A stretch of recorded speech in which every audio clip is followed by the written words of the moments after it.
So I've been told that when I meet someone for the first time, what starts out as a casual get-to-know-you conversation often turns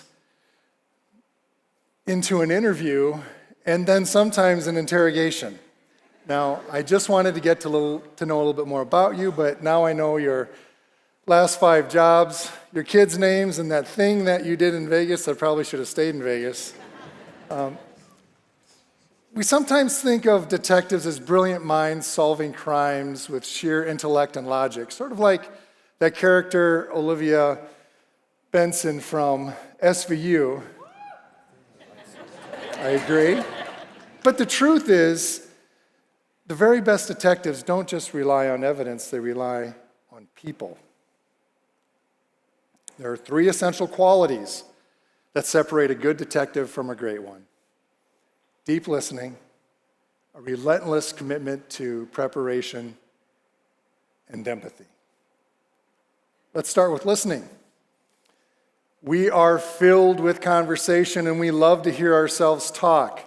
And I know I'm guilty of this, and you probably are too, but we just all want to be heard. But I'm going to suggest that saying less is more. We have to let the person that we're talking to have the space to tell their story at their speed and comfortability. This man just murdered his wife. What started as an argument, she was going to leave him, soon turned deadly. He stabbed her over and over and over again. He stabbed her so many times that the knife slipped, he cut his hand, which is why his hand is bandaged. From witnesses and evidence at the scene, I learned that he stabbed her repeatedly, and in an effort to prevent her from seeing any new potential men, he stabbed her eyes out.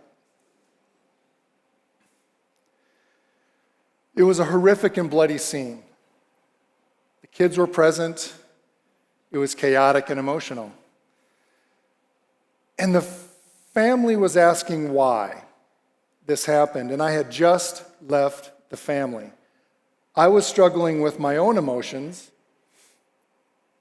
but it was my job to walk in the interrogation room with this man and find out the why with no guarantee that he would talk to me.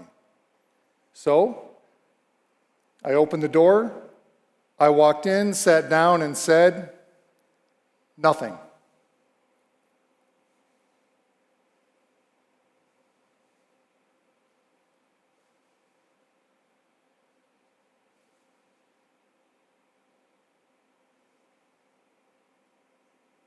That was 15 seconds. We remained silent for 3 minutes. He broke the silence by saying, I can see you're struggling with this. Let me make it easy for you. He began to tell me what he did and then why, but he blamed it on his wife for the reason that he had to stab her. I need to tell you, you can rest assured he is spending the rest of his life in prison. Now, I have come to realize that silence is a form of communication, and it is powerful, oftentimes causing the other person to be reflective, anxious, and willing to break that silence. Oftentimes, what is not said rings more true than what is said.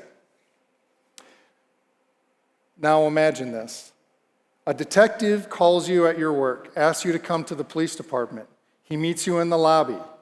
You walk to the elevator, go to the 2nd floor together. You walk through a closed door, down a hallway, through another closed door, another hallway, now a closed door into a small room, and that door closes behind you and you have a seat in that small room. And you not once asking the detective why you're there. Sounds unreasonable. But I have been in the interrogation room with people who have committed the most heinous crimes. And in their effort to conceal their guilt, they forget to ask why they're there. There are 2 methods a detective uses when speaking to a person involved or potentially involved in an investigation. And the first is strictly a fact-finding mission, and that is an interview.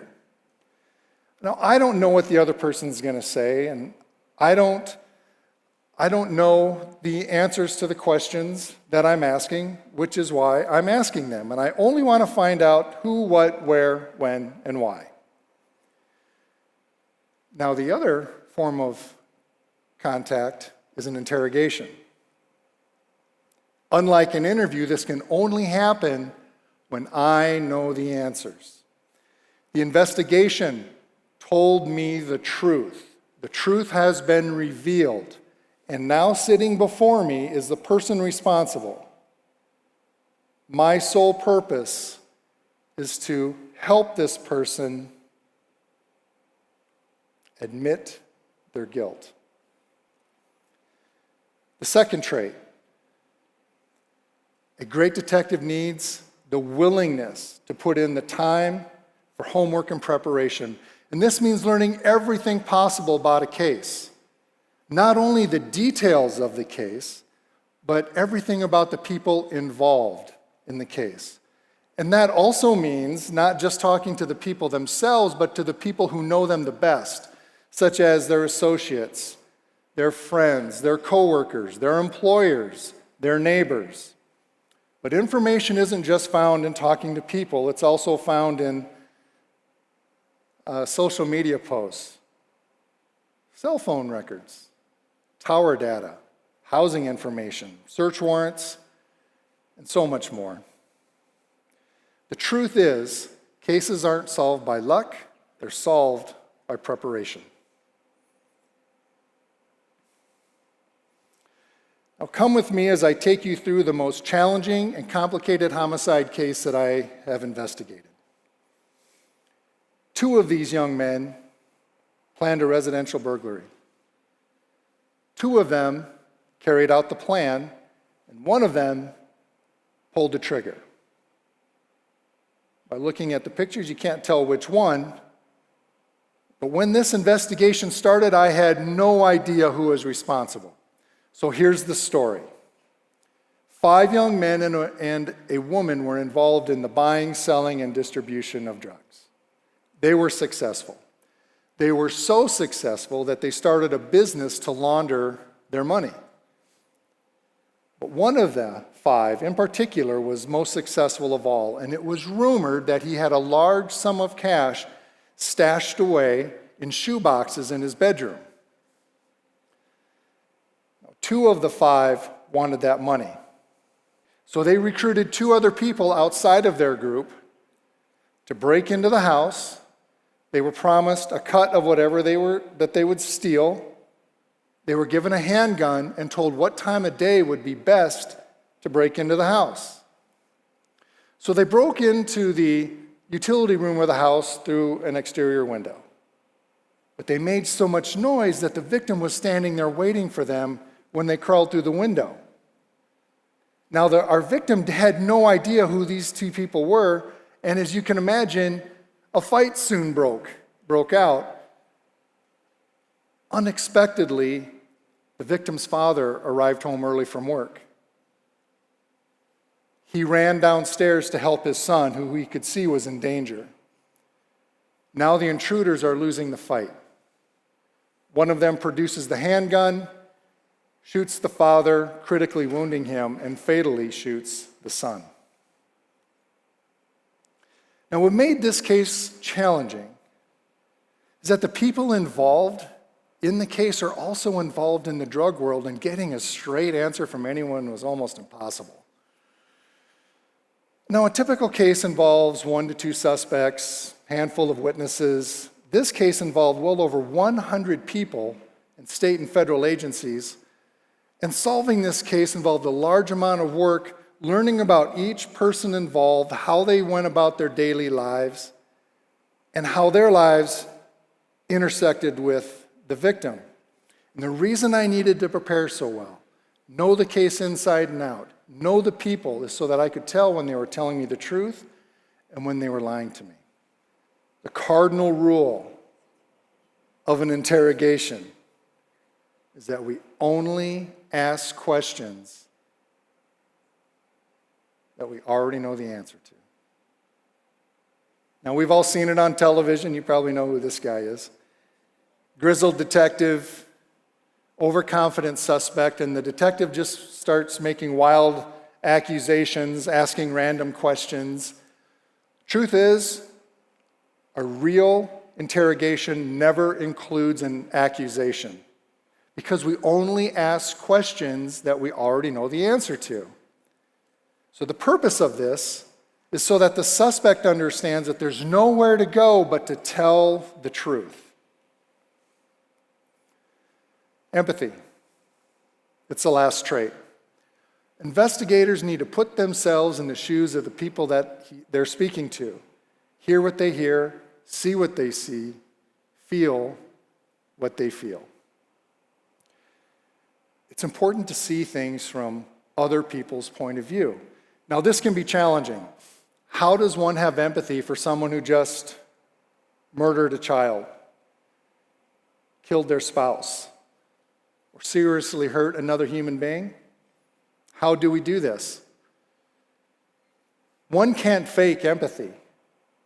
Whether at home or in our profession, people inherently know when we lack it. But everybody in this room has been frustrated, angry, hurt, or betrayed to some degree or another. And relying on those experiences can help us form a bond with the person that we're speaking to. Now, at the time of this case, I had 3 sons who were about the same age as those involved. And this perspective gave me a deeper understanding of their world, their pressures, their fears, their hopes, their dreams. And through understanding the people involved and knowing that case inside and out, I was able to obtain confessions from each one of the people involved in the case. But there's a problem with empathy. And that is getting involved with a case emotionally can be difficult. I recall a time when I was in a conference room with a large extended family, and it was my responsibility to explain to them how their child died. As you can imagine, it was emotional.